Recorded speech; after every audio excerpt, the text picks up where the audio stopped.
meeting to order, and we do have a quorum with the three of us that are left here, and so that'll be myself, Clint Pryor, Jason Shay. and Matthew Chan. So first order of business is approval of the minutes from May 19th, 2025. That was a regular meeting. Does any commissioners have comments on meeting minutes? Everybody read them? All right, any public input on the meeting minutes? Anything on Zoom? I motion to accept the minutes from May.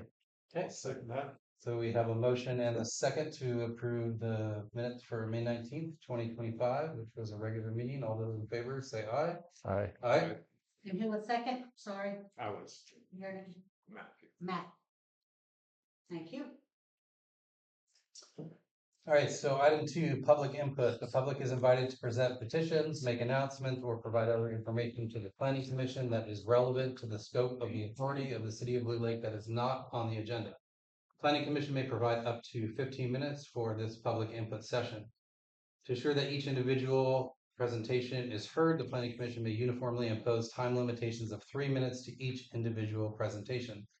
The public input will be given, the public will be given the opportunity to address items that are on the agenda at the time of the planning commission takes up each specific agenda item. So any public comment on items that are not on the agenda? Go ahead, Mr. Swafsky.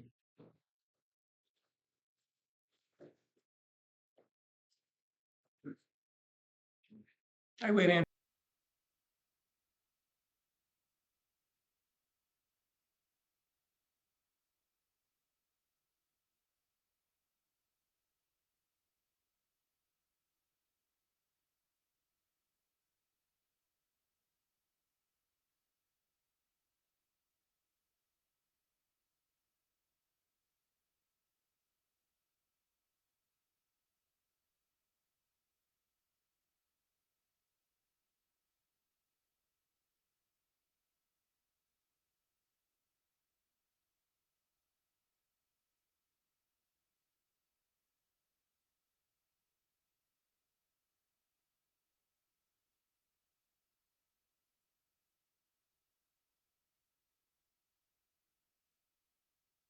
Mixed use, a lot of the surrounding areas, that particular use, it just gives us the flexibility to use our property and not have to use drastic means because we don't have any ability to make any kind of return on investment. I'm not going to throw $1 million at my building and then have it just sit there because it's commercial and there's no demand for it. So take my opportunity to speak.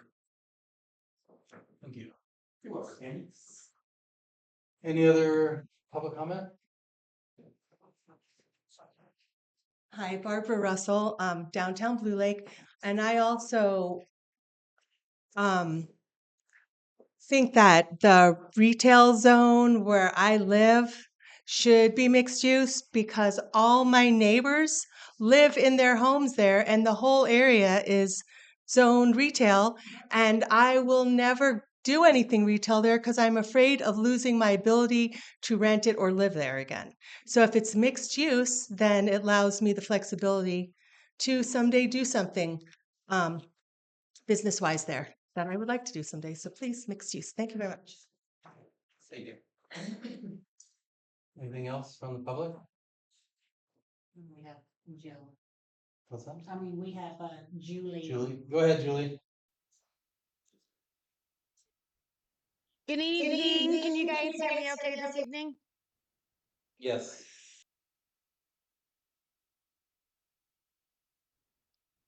Okay, great. I like to do a sound check. I can hear you guys beautifully. The only thing is the camera is facing our secretary. And so thank you, Court, for introducing who's there on our commission this evening.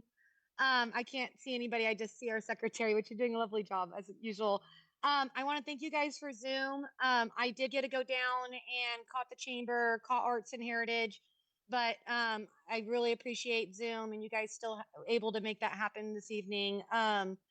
I've made a couple comments at our recent commission meetings, economic, recently this evening at Arts and Heritage, and some comments at Parks and Rec. And I'd really love to have maybe a powwow this winter, that we have something at Prash Hall that all our commissions can go down, have a table with representatives. It can be a nice meet and greet, have a little something for the kids to do. And I think it's really important that we start pulling together, like Barbara was just saying with her ideas, and Kent. We need to start like getting some public input from our community on these projects and projections of our future, and maybe a way that's more like community oriented versus like surveys and everybody being like separated with their own kind of process. The planning commission is really unique within our commissions. I understand that. But at the same time, I think involvement with all our commissions in our community is really crucial. So I'd love to see you guys like maybe think towards a great workshop date that we could do with all our commissions. I'm trying to promote all of them to maybe do something similar. And just thank you all for being there in those positions, and everybody at the meeting tonight for being there as well. Thank you. Thank you, Julie. All right, anything else? Last call for public comment? All right, so move on to approval of the agenda. Any comments from commissioners on agenda items? Not for me. Any public comment on agenda items? All right, can we get I a motion to motion? approve the agenda. Okay. Second. All right, all those in favor, vote aye. Aye. Aye. And passes.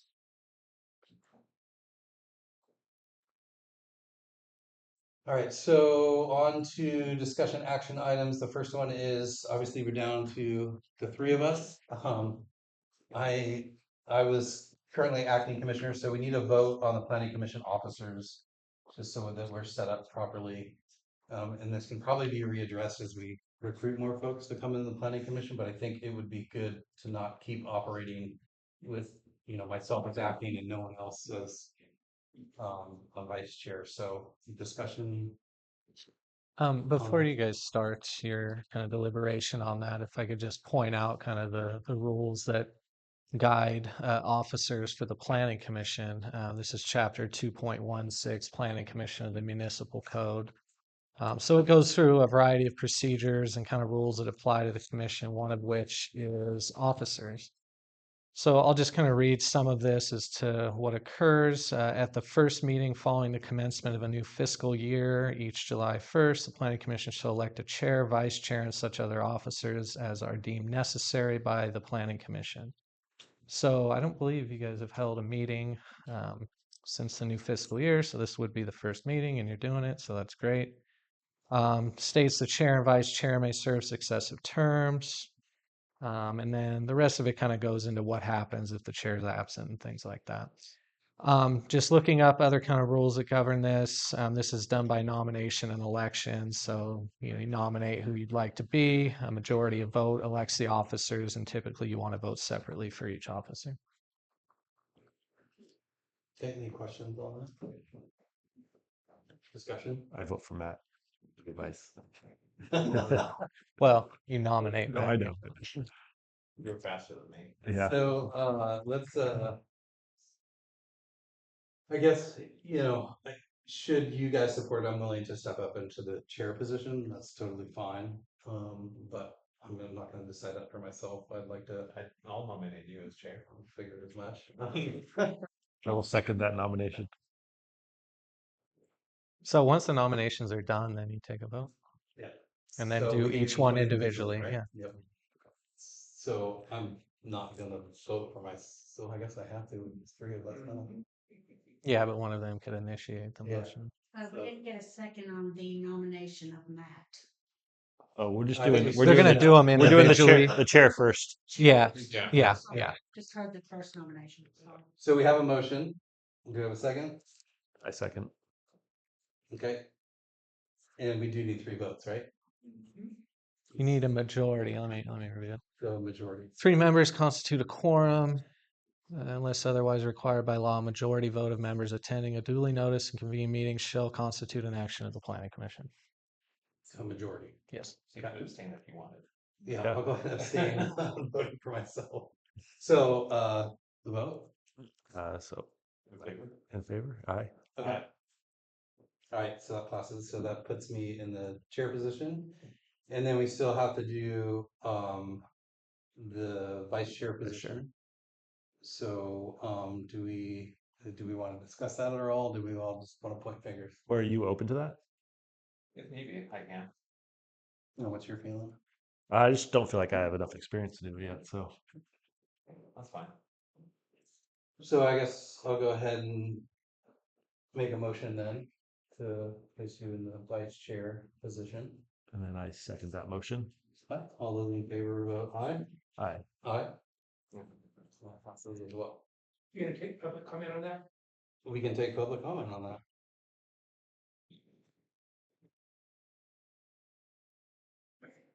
Find this interesting. Sometime you might, and I could be incorrect, but my understanding an abstention is done, you have conflict of interest or an abstention. Abstention is done because you don't have enough information to make a decision.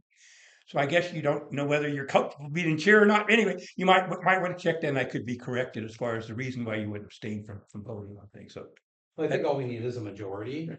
I understand, but I just say for a reason to do an abstention, there's generally guidelines for that particular thing, and you may want to check into it. And I could be wrong. I'd be happy to be corrected, but that's what I've experienced in prior things in meetings. Thank you. Any other public comment on that?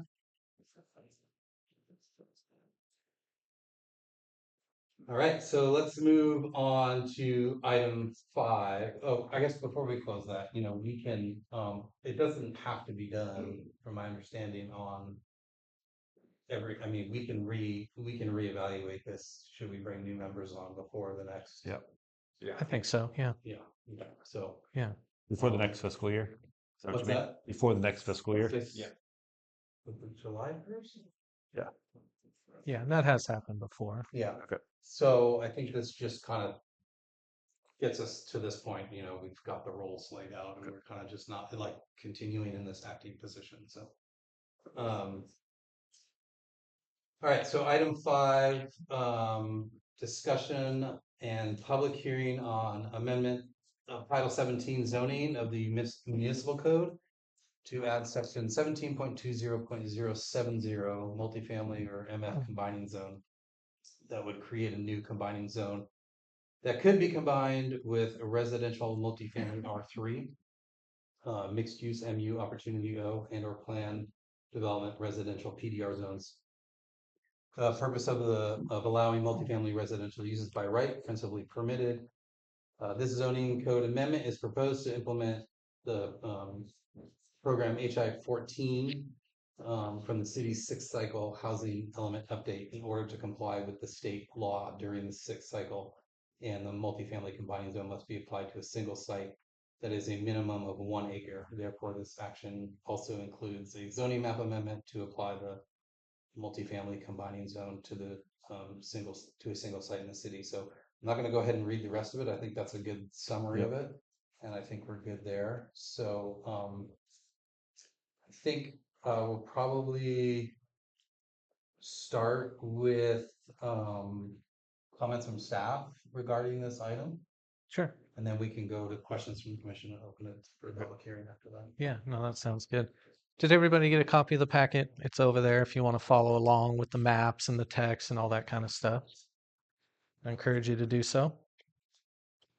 So, as most folks are aware that have been paying attention to things going on in the city lately, the city's working on updating its housing element. And there's a number of things that have already been done, boxes that have been checked through work of staff, the commission, as well as the council, to move the city towards achieving substantial compliance with state housing law. Namely, the city council adopted the housing element update towards the end of July. That's been submitted to HCD. They've found it to be statutorily compliant, but identified that the city still needs to take this action, which is to implement program HI 14. Other news is that we were able to close out the grants that help pay for the housing element update, so that was great. And the council has put out a deadline or a due date, if you will, of December 15th to achieving substantial compliance. So that means at this point, getting implementation of program HI 14 completed by December 15th. And I did present to the council, I don't know if you guys had a chance to see the staff report to them, dated August 26th. I presented on the 27th. They had to delay the meeting for various reasons. But just kind of laid out there what's left and explaining, and some of this is in your staff report as well, but just explaining the timeline that we have left, the actions we have left, and things that staff has done to move this item forward. So some of that is in the staff report under next steps. And I think the important items are we have the text of this multifamily combining zone in draft form. It's been reviewed by HCD. That's attachment 1 to the staff report. They've asked for some revisions to make it consistent with state housing law. So we have the text of what would be recommended and ultimately adopted by the city council. We also had the opportunity to meet with HCD to discuss potential sites that this combining zone, once adopted, could be applied to. So that would need to happen within this planning cycle, having this applied to a single site, 1 acre or greater. We have maps in here under attachment 2 to the staff report, which show the sites. Figure 1 shows the existing zoning. Figure 2 shows what it would be upon the rezoning action and application of the multifamily combining zone. The other item we discussed with HCD was the CEQA pathway, the California Environmental Quality Act determination that the city could adopt as part of taking this rezoning action.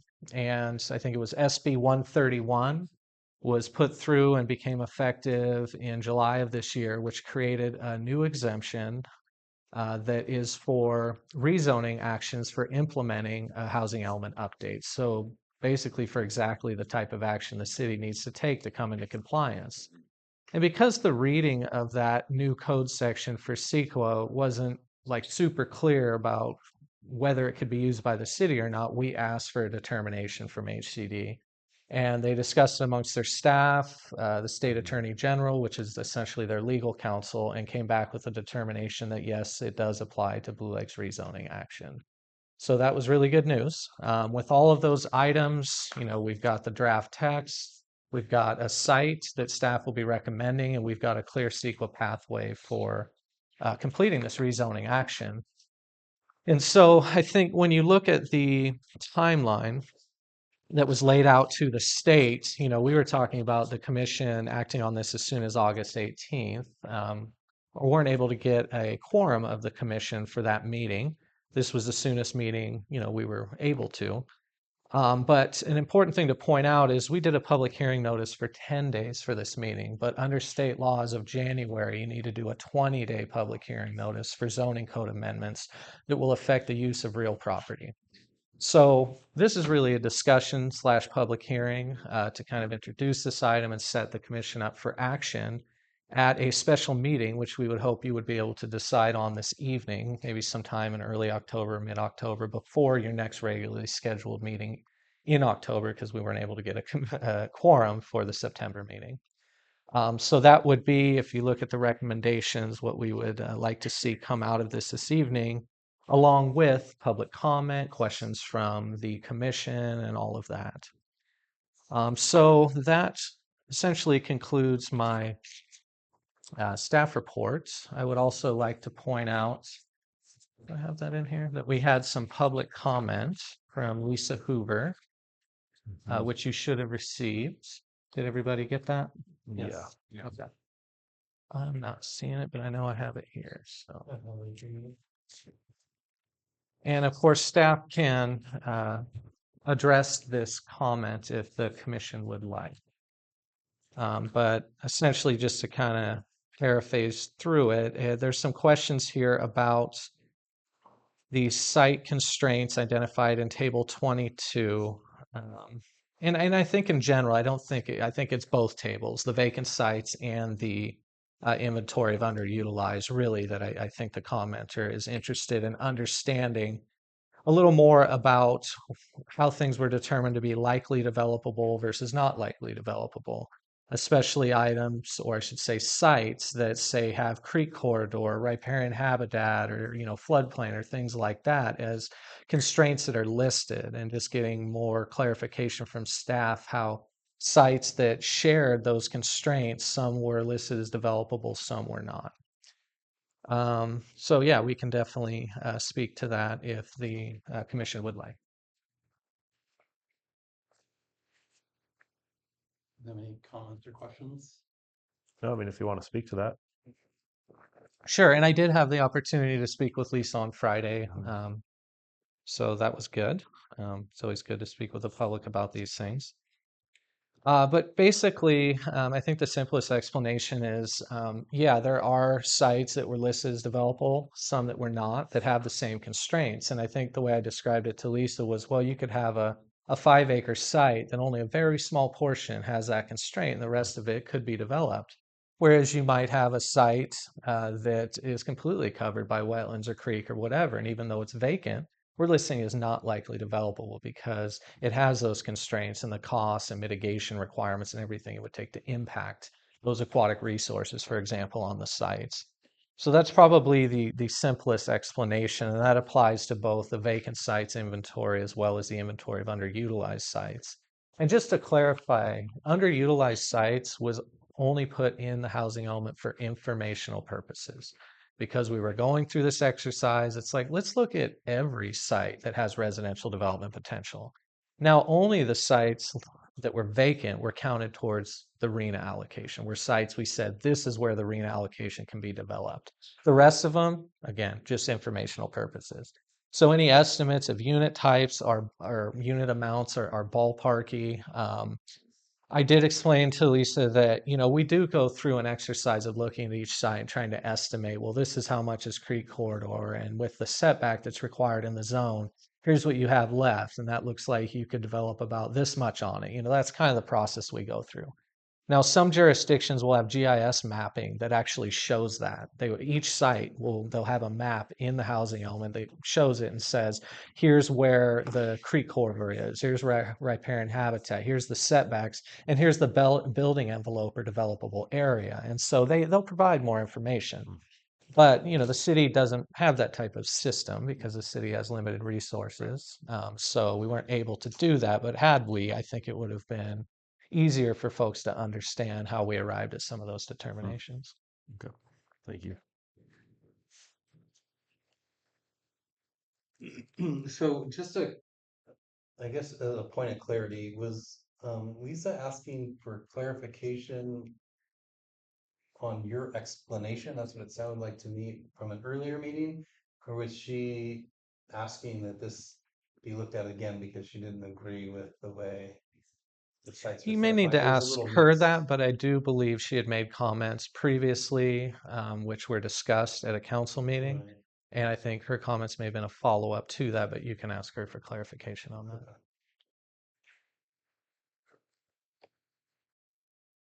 Okay. Anything? Yeah. I don't have anything at this time. I mean, probably need to look at this a little bit more. Since this is informational, we get that time, which is nice. Yeah. So, Yeah, and the things you'll want to look at, obviously the text of the combining zone and what it allows or requires, the site, and then the CEQA exemption. So that CEQA exemption, there are criteria that have to be met. It's like no natural or protected lands is one of the criteria, and it lists what those are and stuff like that. So anyway, that would be the 3 items you would want to be prepared at the upcoming meeting to ask any questions or get clarifications on.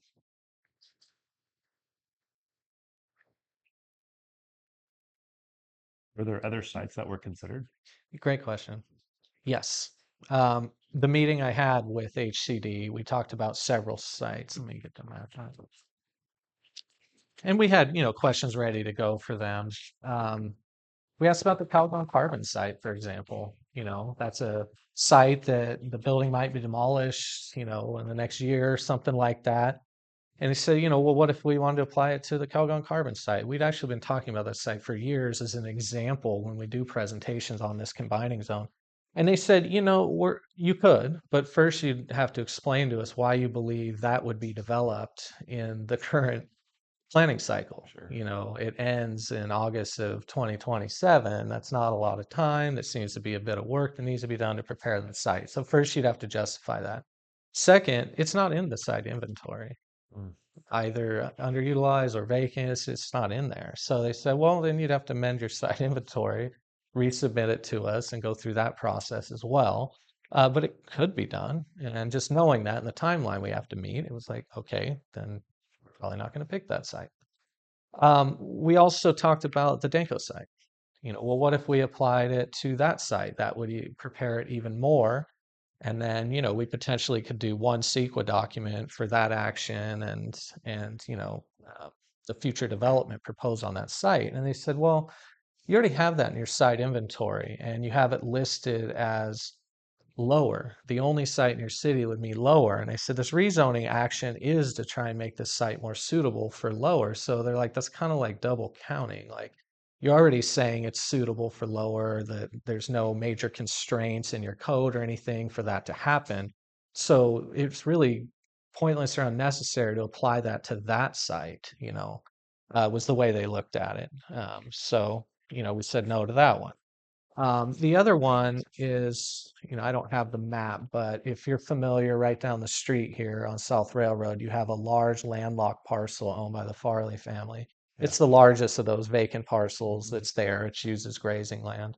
So for a variety of reasons, they said, you guys have been claiming that one for several planning cycles. Like, what makes you think it would be developed now? It's landlocked, it's in agricultural use, the owner isn't necessarily showing interest.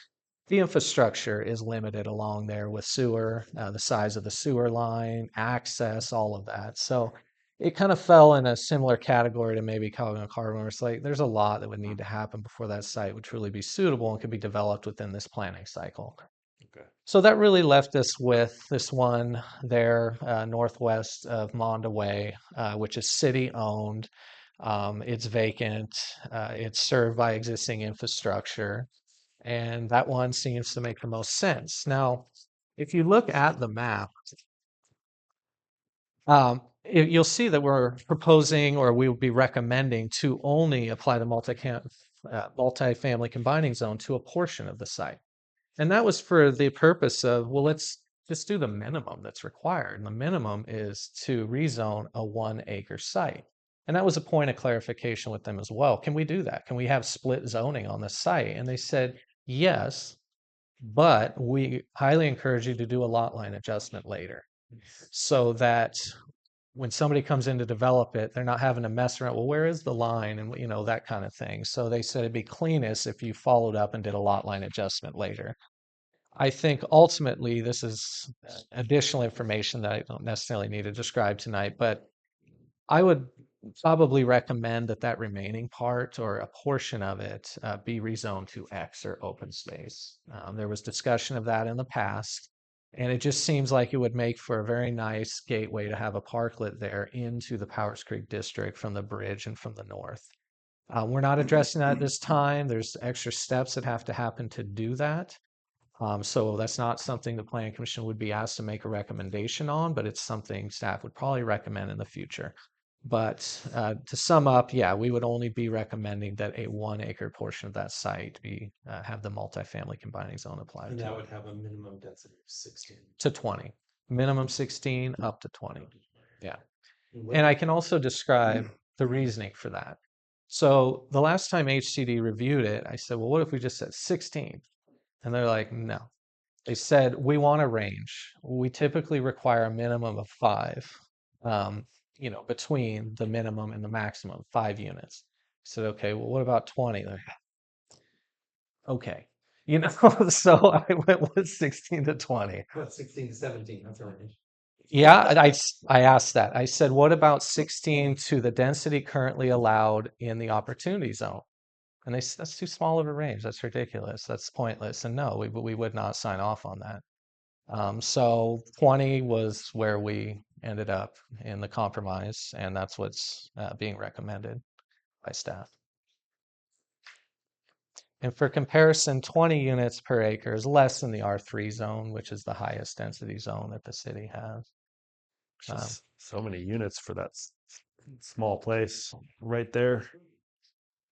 Yeah. Doesn't feel right.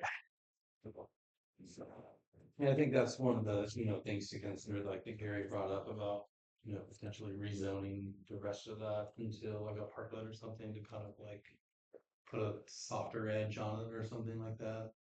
I mean, there's just not a ton of flexibility No. with coming into the compliance, you know? Not really. Um, And it's why we had so many meetings with HCD was Yeah. to really get clarification on we don't want to take any actions that you're going to find, doesn't meet your criteria later. Like, let's really hash this out. So that's why I want to go through the text with them, go through a appropriate site with them, and then obviously the CEQA pathway.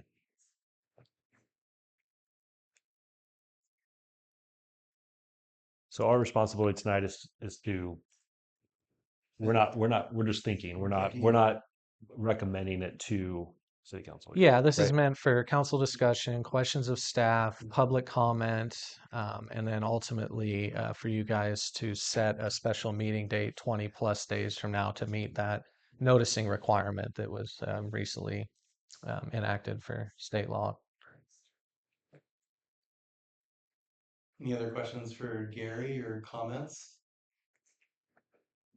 Just having a hard time wrapping my I brain guess around that site. My only one would be, is there anything, I know that previously when we were discussing the zone, we made there was rules regarding shading for the X zone. Is that affected at all for the density? How can they achieve Yeah, no, that good without? question. Um, yeah, let's Can you take a say look that at again? that. Sorry. So, because it's right there in, right, Yeah. there's rules regarding shading for structures.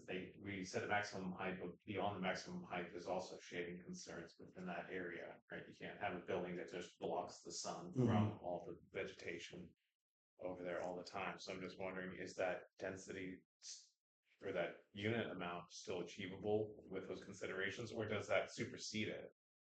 Well, that's a question that has a lot of a lot of different answers. So this doesn't negate any of the development standards, right? I mean, I think it says, we're adding these. These are things that would be required in lieu of what's stated in the base zoning district, but everything else that isn't affected by this language stays in place. So at the bottom, it's like explaining that essentially new development shall be subject to the objective design standards applicable to the principal zone. So that's what you're speaking to. That's a design standard. So it gets a little more complicated depending on what type of development is proposed. Right. Let's say it qualifies for state density bonus law. It could. That would allow it by right if 20% or more of the units are affordable, and they can ask for waivers. They can ask for concessions from development standards. Waivers are unlimited, concessions are up to 4, depending on the percentage of affordable, but there are state housing laws that could be used to waive requirements like that. Yeah. But this would not be waiving that requirement. They would have to bring in another law that they qualified for. And most likely that would require them to have a partially affordable housing development.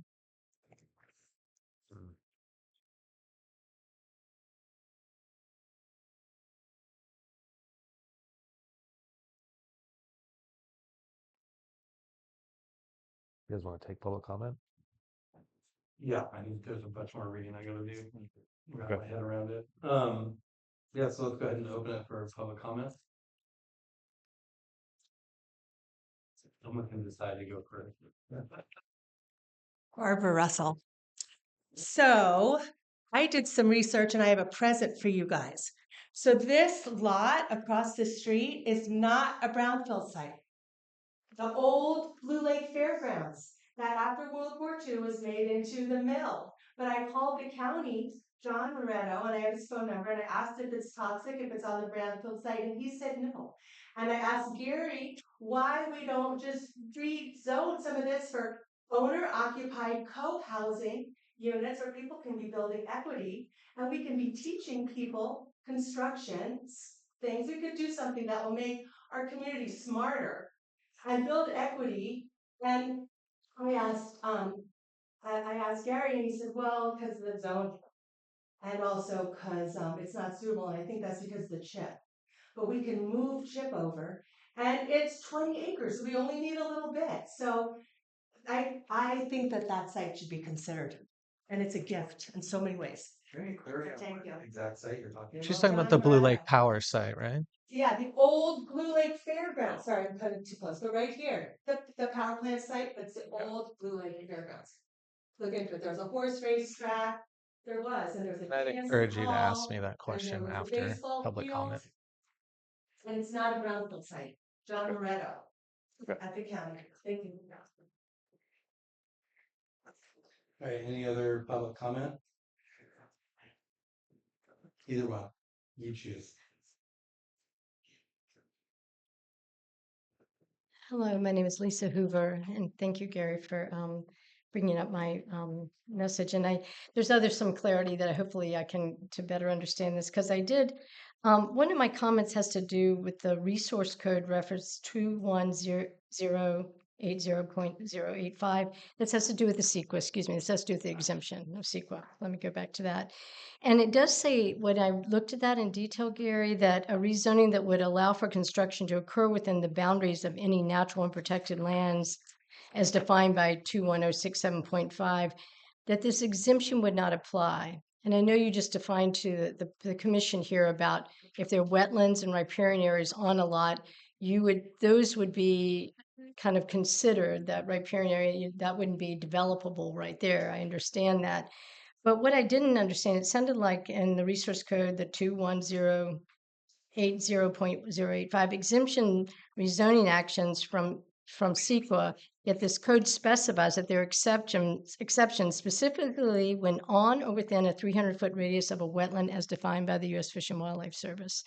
So maybe design standards come into play here that I don't understand, but it seems like the exemption of CEQA, I understand there's places for it to be exempted for some of the housing element items, yet there was an exception to that when you are within the boundaries of any natural and protected lands, which includes wetlands defined by U.S. Fish and Wildlife Service.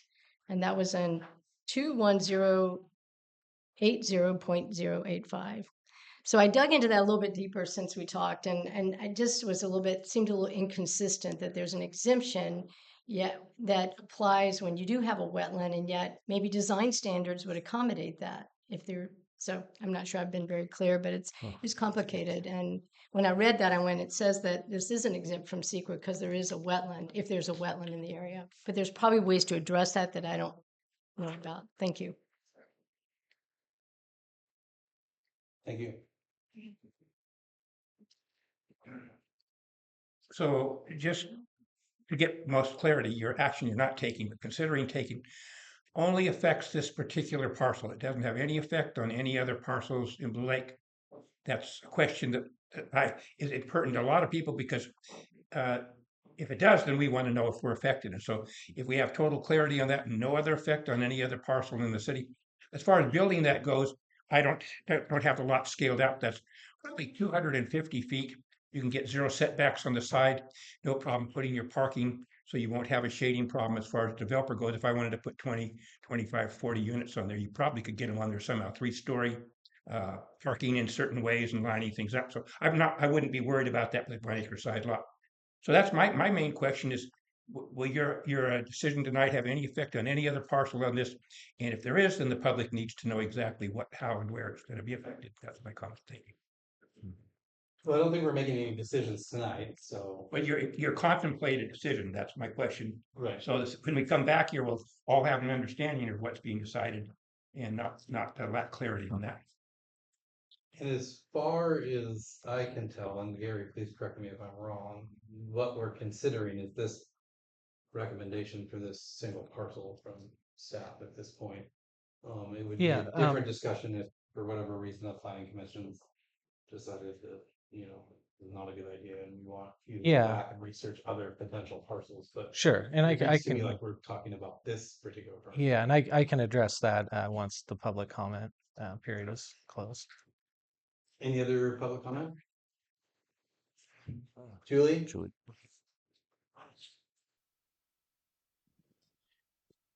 I hope you guys can hear me okay. Lisa, thank you for being there tonight with your comments. Lisa's always very thorough and thoughtful. I did see in the HCD letters that, these laws, a lot of them are kind of fresh to the books and there's a lot of interpretation for them. I personally would have, I'm dealing with the elk actually trying to like cross 299 right now and doing Good Samaritan, trying to at least keep them off from killing somebody in the evening right now, FYI. So I'm a little distracted, but I think at the same point, this is going to go back to our council, and I would have loved to maybe hear more of our commissioners' rebuttal prior to public. Perhaps I missed that. Is the reason I made the prior statement. Maybe I missed our commissioners having constructive rebuttal on this, but I would always appreciate that prior to any public comment because it allows us to actually have any kind of jurisdiction on our comment. Otherwise, we're just kind of shooting in the dark because we don't even know how you guys are thinking. But if you do pass this on tonight, whatever, we'll deal with it at council. But I'd rather you guys deal with the fine print now so that we don't have to put that burden on our council. Thank you. Thanks, Julie. Any other public comment? All right, so we'll bring it back this direction. Anything that's come up from the public comment that we want to ask Gary or any other comments? Yeah, I had a few things. So one was if you could speak to Barbara's Sure. comment about that specific site. Yeah, no, absolutely. The Blue Lake Power site has tremendous potential. It is currently zoned industrial, and there's reasons why it was not included in the vacant site inventory, or even the underutilized site inventory. Vacant site inventory because it's not vacant. I understand it's not operational, but when there's old development on there and stockpiles and all that kind of stuff, it wouldn't fall in the vacant category. Could have put it in the underutilized, except that it's not currently zoned to allow residential development. So that site has a ton of potential, maybe in the seventh cycle, maybe independent of the housing element process. The city may want to look at various types of housing on that property, and staff would be very interested in helping facilitate that. It's got a lot of potential down there, but for the purposes of the sixth cycle housing element, it's just not ready. You'd have to rezone it, you'd have to demolish, you'd have to provide a pretty long justification to HCD why that ended up being counted towards the RENA. Why we're saying, well, they'd say, it could take years before that site's shovel ready. Like, this isn't an appropriate site to include in the site inventory. Doesn't mean it won't be in the seventh cycle, and doesn't mean the city couldn't try and develop it that way, between now and then. I mean, there's, again, a lot of potential there, but just wasn't ready, wasn't suitable at this time to be planned for in the housing element. I mean, is that sort of like subjective, or are there specific, you know what I mean? Like there's, it doesn't look ready because it's this, but well, I mean, is that their business? Let's also remember that if you claim it, they expect it to happen. Is the community ready? Is the city ready to make that commitment right now in a housing element update and say, yep, that's what we're using this site for? I'm not sure the community's ready. I'm not sure the council's ready for that. So it's something they should look at, but I don't really see the benefit of including it at this time. So I think HCD is looking for a property that's close to shovel ready. It doesn't need a bunch of cleanup. It can be, you can put a combining zone on it or up on it, however you want to look at it. And it's pretty much ready. Yeah, and we had adequate sites, to show that the RENA could be built on these sites. And you got to be careful. You don't want to claim too many sites and too much stuff, because then they're going to hold you to that. And if it doesn't happen, then in the next cycle, you have to explain why it didn't happen and then make up for it. So usually you want to kind of narrow it down to meeting your RENA, and that's what we did. Big property. Yeah, that's what we did, but nothing, nothing in any of that stops the city from planning to develop it for housing if that's what they want to do. I see. And maybe they want to claim that because it's going to be a pretty big, like 41 units or something for the next RENA allocation. So maybe they will look to that site, and maybe they will want us to write, a good justification for why that site would be shovel ready in the seventh cycle. Makes sense. Mm-hmm. In terms of Lisa's comment, this wasn't very clear on exactly what site. Are you addressing this specific site in the wetland? Or are you addressing it in general on the sites inventory? More in general. And I can, we don't want to. More in general. We already just that closed public comment. having to right? do with exemptions. Yeah, this I should sit down. question for Gary. Yeah, and it just was the idea of when things fall into an exemption, they had exceptions to that, and one of which was identified being 300 feet near a creek and wetland. So I was not sure if the design standards are going to address that or not. And anyway, Gary. So yeah, we obviously can go through in the staff report and identify the definition of natural and protected lands and discuss whether that criteria is met. A wetland within 300 feet, we have to look at exactly what they mean. You know, are they saying a wetland that meets the 3-parameter definition of Army Corps of Engineers, or are they talking about any aquatic resource at all? Like what specifically is that referring to? You know, and if it turns out that for whatever reason that exemption, the criteria isn't met, then the city ends up on a very expedited pathway to doing a CEQA initial study, circulating it for 30 days, coming to you guys with that, responding to comments. You know, it adds a bit. We would have to go back to HCD and say, remember that timeline what you gave me? So we're going to have to add a little bit of time to it, and here's why. But so far, their review and our review, we believe that the criteria is met. But yes, but we will obviously detail that in the staff report for the commission. And the CEQA exemptions only for that parcel. Like if you Yes. find it, if we were like, no, we don't want to do that, we find a different parcel, you go through it again. You just You have to can make verify. sure a different Just parcel met the met the criteria, criteria, okay. and we'd also want to be sure that HCD would accept that and consider that an adequate rezoning action. So we need to go back to them and have the conversation again. It's like, okay, well, they're deciding not to use the parcel that was previously discussed with staff. What do you think about this other parcel?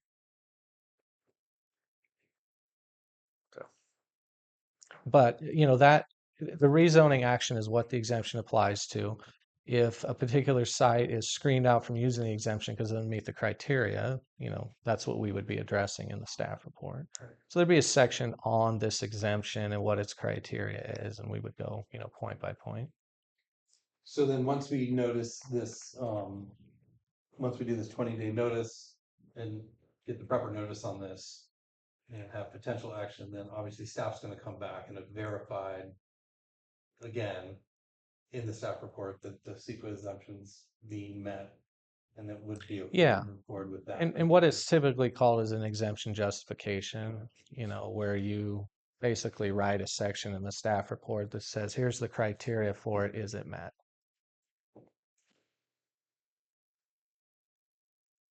Anything else? I'm just still curious about other sites.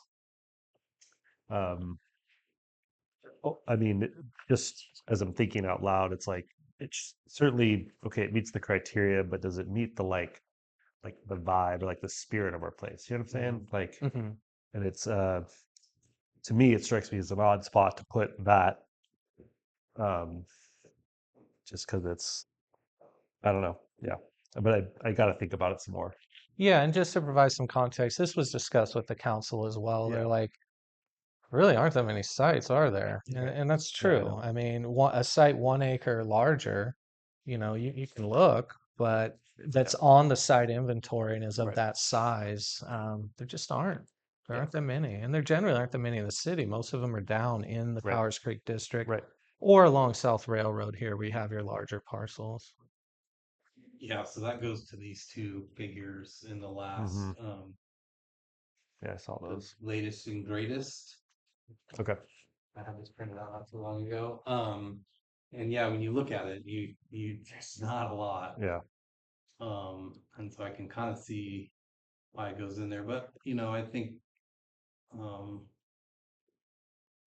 Yeah, and if you want to look at kind of you see there's several larger parcels there. So starting at the bottom left. So yeah, one, you've got the bike park taking up a good Yeah, amount. that whole Then you have the corner. Danco site. Yeah. So one's already being built on, the other they've said that's like double counting, Right. you know.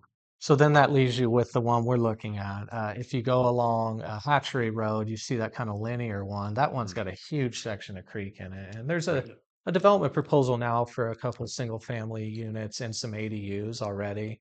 And that's about all that can fit there Right. with the flood zone and, Yeah. and just the, you know, all of that. And then you have that larger one there that's And on this needs South to be Railroad. rezoned too, as well, right? It's been MU since the mid 2000s. It has the same density that the Opportunity Zone allows. Okay. And it's it's an over an acre property, but so much of it is the creek and that tributary. Floods. And it floods, yeah. So they're gonna have to raise the units up. But Yeah. anyway, when you're talking about minimum 16 units per Right, acre, that's right. just not the Not site. much room. And then you've got the Farley property, which, That's you this know, one here, yeah. right? yeah, so I mean, there's a number of issues there, from access to the size of the wastewater line along there, to it being landlocked, to not necessarily having an owner that has the intention of that kind of development within the current planning period, all that kind of stuff. So Kind of puts us back in that same position. Yeah, Like yeah. with the other property where it's like, they're just gonna be like, this Yeah. is so far from reality. Yeah, and then you do have some other sites, but they're small. The rest of the sites are either single family or smaller MU sites. We could start to look to the underutilized sites and, try and work on a justification for one of those. But there are wetlands, adjacent to some of those properties. If that is a criteria that screens it out, like wetlands that have been delineated as 3 parameter. So.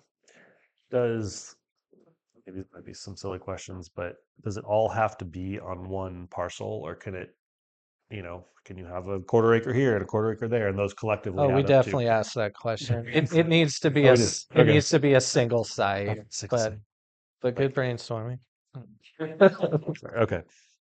I'm late to the game. Okay, that was one of my first questions. Yeah, So, we said, well, what if we do a half acre here, half acre here, and they just said, honestly, they said, look at the code. It says, a site that allows at least 16 units. So yeah, We want 20. yeah. Okay, anything else from the commissioners? And from staff's perspective, I mean, that site has good access. The utilities were put in to serve industrial development. There's stormwater infrastructure there. It checks a lot of those boxes.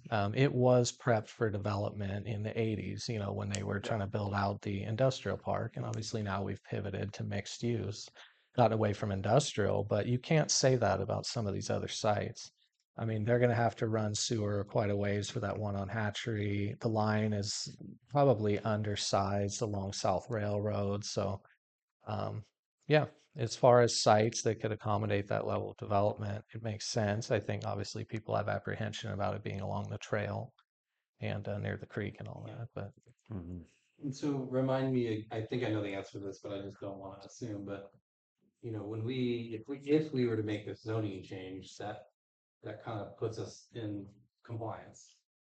yes, Should it not get developed in the 6th or 7th cycle, they're probably gonna come back and say, why yeah, didn't it get? they may want some analysis, but I mean, Right. we can say like, hey, we upzone this to allow it by right. If you did affordable, that's what state law requires.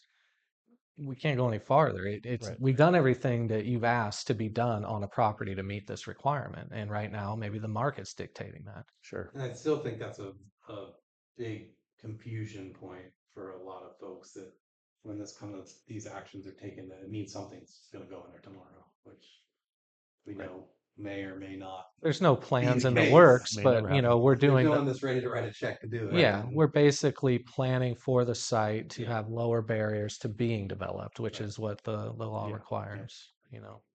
Makes sense. And this kind of goes to one of Mr. Swatsky. Well, his only question. Would this action affect other parcels, or is it just that parcel or a parcel that's 1 acre larger? And it is just the one. Now, I understand the way it's written. If you look at it, it makes it sound like it may, and this is on page 2 of the staff report. If you look at HI 14, I understand the confusion. Really more we're describing the purpose of this combining zone as a zoning tool versus really describing how exactly it's going to be used. And I get that confusion. So in the public hearing notice, in the staff report, I'm trying to very clearly state in this cycle, it's one site that's 1 acre or larger. And it's this. Yeah. So, yes, if that's what the city chooses to do, yeah. Anything else? No, thanks for all your work on this. Yeah. Slowly getting there. Yeah, well, we have This is till the closest we've been. we have till December 15th, and that will be an important milestone. And then the city can pivot to looking at the seventh cycle. But they also did remind us in the letter we got, they're like, yeah, you need to do this to achieve substantial compliance. And then you need to do all the other implementation programs, which some of the dates have already passed. Okay. So that's looking at cleanup amendments to the code to come into compliance, to be consistent with existing state housing law. And so we'll, after this is complete and the city achieves substantial compliance, we'll be coming back to work on those other implementation programs. I would say the most significant one is HI 14 because it requires a rezoning action. Remember, I did see your hand, but we closed the public comment, so I'm not really sure if, do we have the ability to reopen it and? take I more comment? think you can do whatever you want, honestly. Oh, that's not about that. Yeah. Can you tell my kid that? I mean, I- in the interest of more public participation. I think would you love can. to hear. So I just ask you to go look at that, the end of that site yourself. The problem is that the chip, but the chip is way over. It doesn't take that much to move it. There could be a hedgerow and just rezone a couple acres. It's a beautiful spot. And it's amazing to me that it hasn't been considered at all. And I think it's just because the city was off into a different direction. But I think it's a beautiful site. I think it's something you guys would be really proud of and not later go, ow. Okay, and then it could be, as far as building, it could be owner occupied, co-housing. There's money for transitional youth and different kinds of inclusive housing where it could be a lot of people's prayers answered. So it could be really something exciting. And so I just ask that you don't do something that you're going to regret later. And that's all I have to say. And this is the guy's phone number. So, I guess, sorry, Joe. I was gonna say one other thing that comes to mind, haven't we already earmarked that potentially for, so we gave, when we said okay to the riparian repair that's going on, they said that they're gonna use some of the infill, that was gonna be storage for it. If it's, I mean, does that conflict with our ability to say, hey, we're gonna use it? It's like, PS, for the next year and a half, there's gonna be, what was it, 45,000 cubic Oh meters yeah, that's of, right. of dirt piled over there? That's right. Right in that spot. Yeah. Yeah. I'm not sure how much of that site that fill would take up or how much fill will ultimately be, but that is one of the plans is to use that site for a temporary period for that fill. But that wouldn't stop the council, commission, et cetera, from planning for that site. It just means for it to be shovel ready, you'd have to take care of that. For the sixth cycle, it yeah. probably would make it ineligible, is what I'm getting at, though. Yeah. So considering the fact that the city has between now and December 15th to get into compliance, adding something like that action and that process to plan for that property in there, it's highly unlikely that that would allow the city to meet its deadline. It's something that could be dealt with, along with this process, but we still just need to get this housing element substantially compliant by December 15th. And I would encourage members of the public to discuss this with the council. If the council is interested in the planning commission working on that, they can provide you direction to do so. Obviously, it's going to take resources, money, paying consultants, all of that to do anything like that. And with the city's budget and all of that, it's obviously something we'll want the council to weigh in on and provide direction and allocate budget for.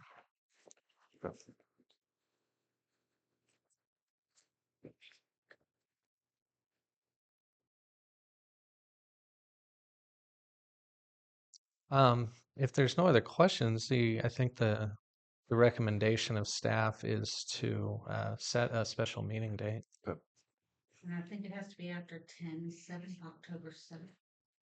Is that the 20 days from now? Yeah, early October. Yeah, we can look specifically once you guys know some dates that work for you. Doesn't have to be a Monday. We will have to check now. Do believe that. The 29th would be the first we could do it, right? Yeah, I will. It doesn't have to be 20 working days, I think. Oh, Is it 20 working or 20? I think it's 20 calendar Is days. it? Yeah. That's typically what you do with a public hearing notice. It's 10 calendar days. And then this just extends it to 20, this new change in the law. Let's look at what Tony from City Hall sent to you guys as potential options.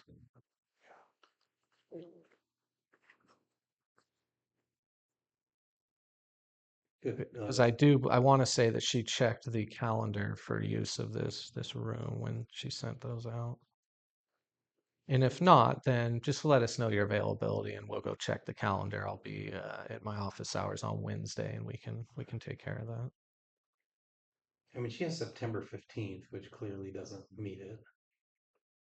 October Yeah, 15th. that was previous when we were checking dates just for this meeting we're holding now.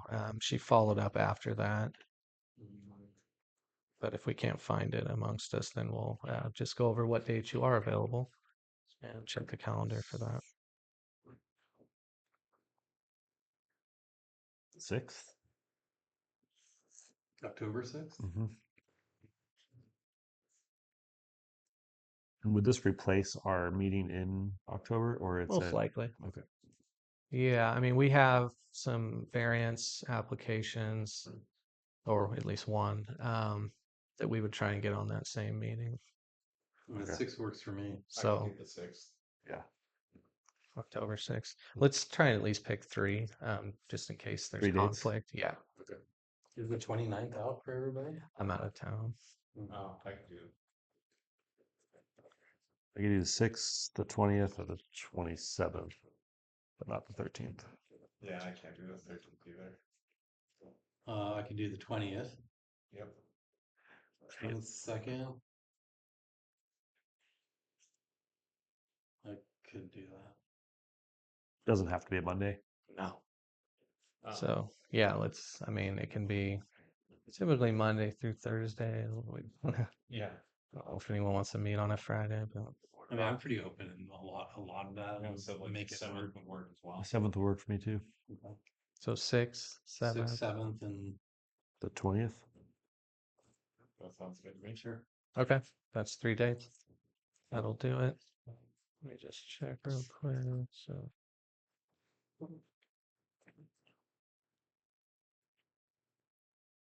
And obviously, you're not going to make a decision on it tonight. We'll check the calendar and get back to you guys.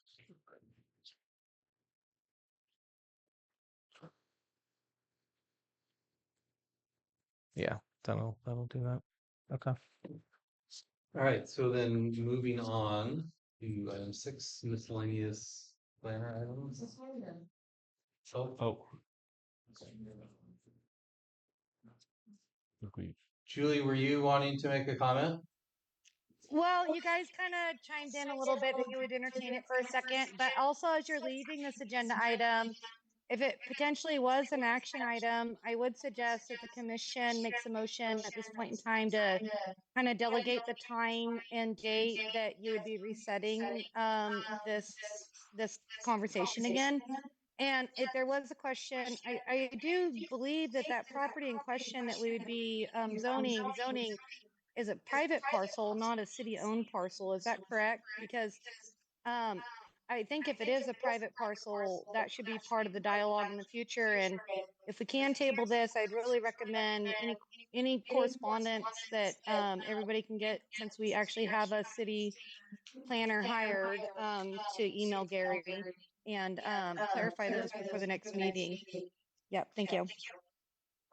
Cool, and I can clarify some of that. So this wasn't an action item, it was a discussion of public hearing item, so there's nothing really uh to vote on at this point. We have talked about some dates for a future meeting where there may be an action taken.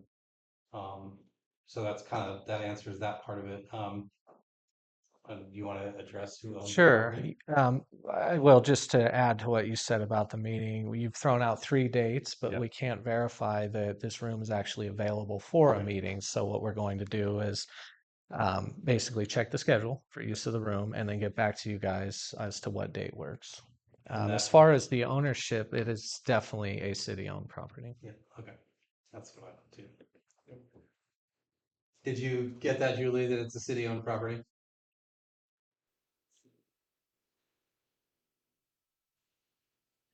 Thumbs up. Thumbs up, okay, sorry. I stare at screens all day, so I'm not gonna stare at that one. All right, so let's go ahead and move on then to miscellaneous planner items. What do you got, Gary? Haven't been a lot of applications recently, but as I noted, we have a variance coming up for like an accessory building. So that would be something we would attempt to get on the next meeting, whenever that special meeting is held. Other than that, there is some interest on some of the vacant or underutilized parcels in the city. There's people been interested in the property off of Hatchery that had the Hawkswell zone for years, had it as like a demonstration farm. It was used for grazing and things like that. So we've got several folks interested in purchasing that. So that may be an application that comes to the commission in the future. At some point, obviously, the Danko project will probably come before the commission, but that's not known at this time when that would happen.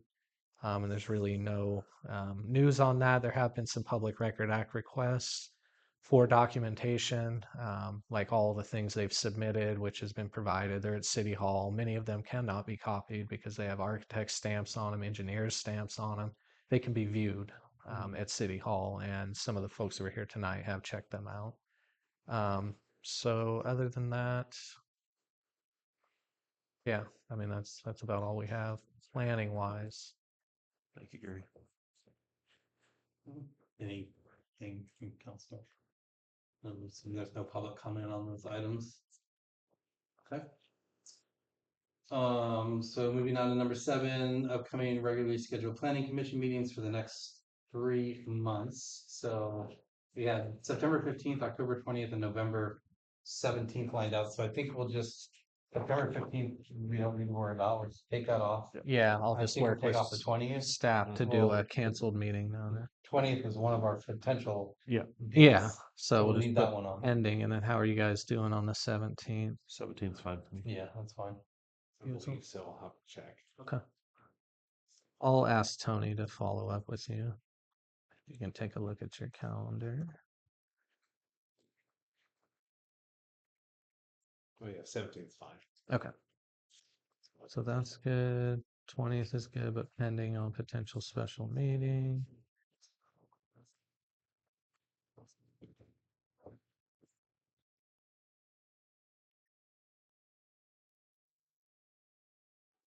Okay. Great. All right. Well, if there's Motion to adjourn. I second. All right, all in favor, vote aye. Aye. Aye. All right, thank you.